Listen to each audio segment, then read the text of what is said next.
Bills Mafia. JT here. We are here to preview the Colts versus Bills game, Wild Card Weekend, the 1 o'clock game on Saturday. And like I said, I'm trying to keep these videos a little shorter. 20 minutes is a long time, so I'm trying to keep them at that 10 to 12 minute. I'm just going to kind of go over a couple of things that the Bills can do versus what the Colts can do to try to stop us and win this game. Now, looking at it, the Colts have a pretty good defense. Their secondary is not amazing, but they operate on a bend but don't break, feast or famine kind of style of defense. So they are going to either let you score or they're going to pick the ball off.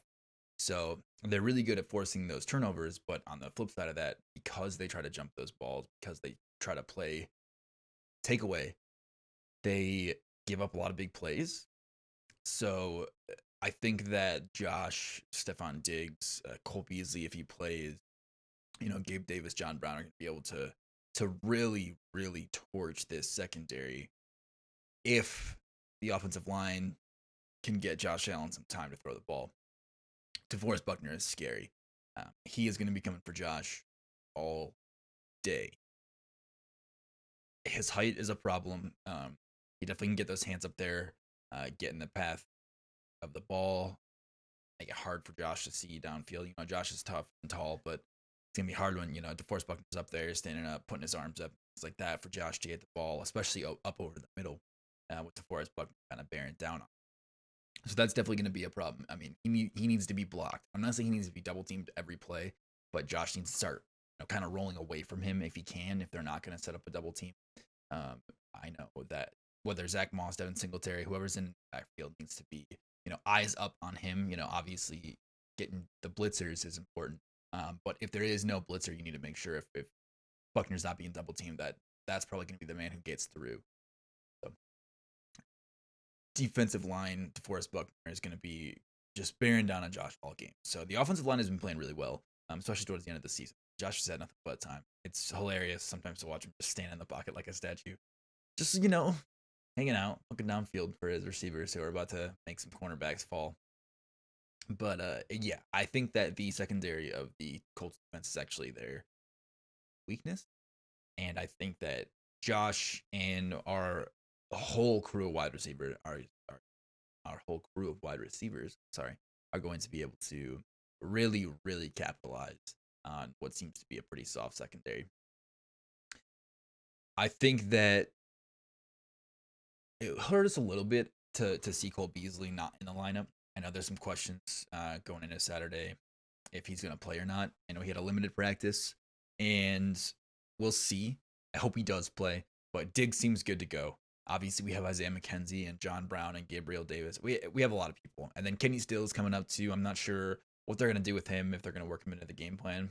I think I'd like to see him, especially if Cole Beasley isn't playing, maybe, get a couple plays in there. He's obviously not going to know the playbook. He's not going to know everything. He's not going to know ins and outs. He's not going to be able to be out there all game. But I would like to see him out there a couple times. Fresh legs. He's fast.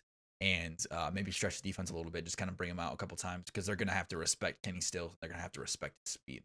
So I might be able to get someone open a little bit underneath. I don't think I am a little bit frustrated that Tyler Croft's not going to be back. Dawson Knox plays well, but also not well. He's not reliable. So when the ball goes to Dawson Knox, I'm not really sure he's going to catch it. And I don't so much have that issue with Croft. Although I know when Croft catches the ball, I feel like I'm not super excited about his yards after catch. So yeah, I think there's going to be a lot of blocking tight end coming in with our huge wide receiver. I think that our offense can operate how it's been operating all season and be fine against the Colts defense. They have some good players, and obviously, I know I mentioned Buckner. Their secondary is a little bit soft. Darius Leonard's really good, so we can't forget about him. I don't mean to sound like I'm sleeping on Darius Leonard. He can come, he can rush the passer. He's pretty good in coverage, so we need to watch him too. And he's going to come in hungry. I mean, drafted Tremaine Edmonds, he's going to come in hungry, and he's going to come with a chip on his shoulder, and he's a good linebacker. So we definitely need to keep our eyes on him as well.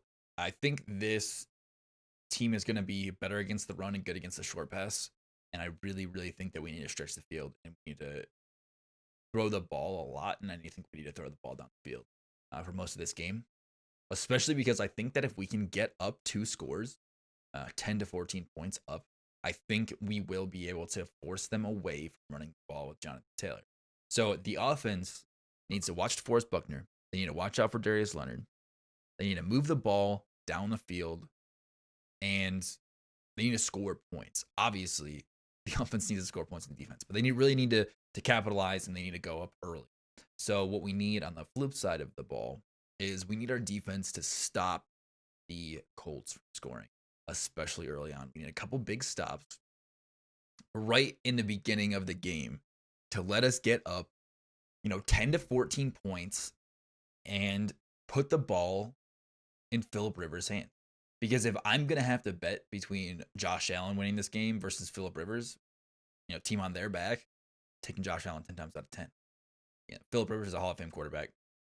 Obviously, that's debatable by some people, mostly if he's going to be a first ballot or not. But that's not what we're here to talk about. Philip Rivers is old. I don't think he's going to play too well in the cold. If we can put the ball in Philip Rivers' hands and force him to try to win this game, then I think we walk away with a win every time.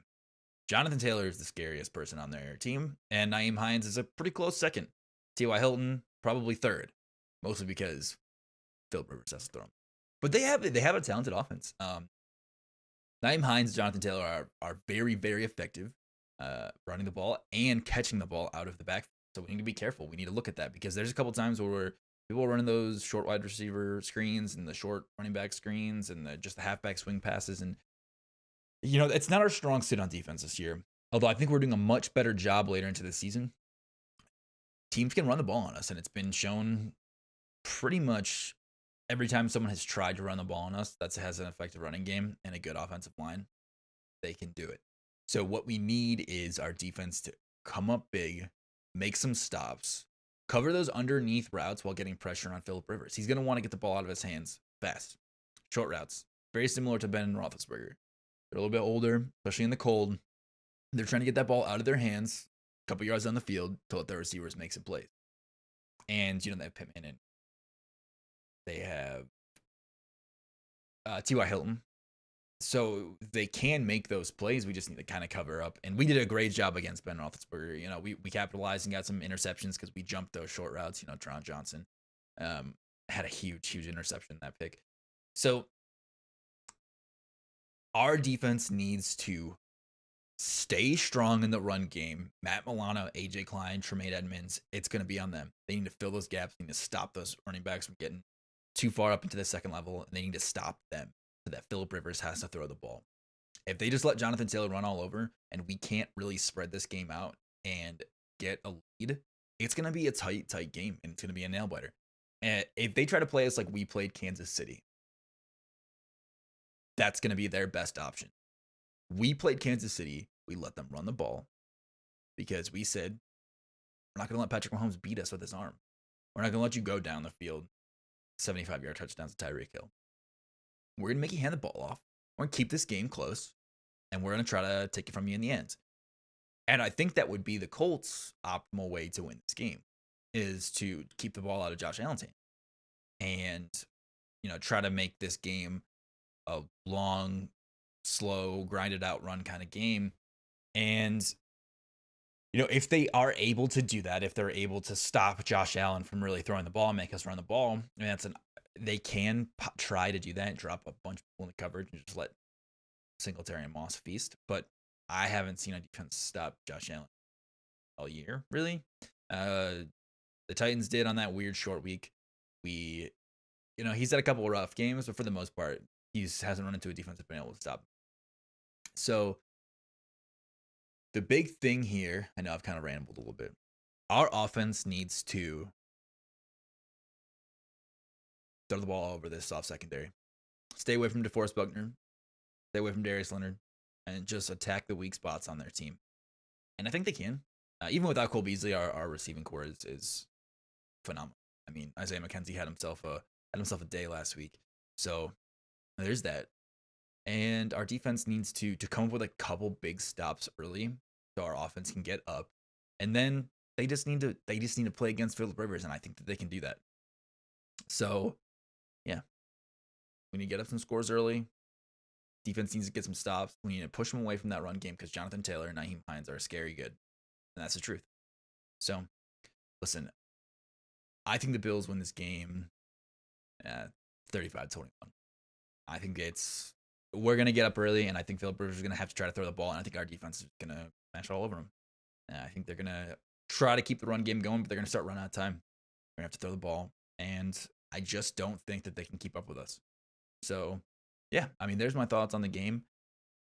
I was going to put this video up and record it yesterday, everything going on. I decided that I was going to watch the news instead. So here it is. Now I'm a little bit late, day late. But yeah, if you guys, like this, have any comments, critiques down below, of course, always. And yeah, feel free to like and subscribe. And Bills Mafia, let's get ready for our playoff game on Saturday. All right, guys, have a good one.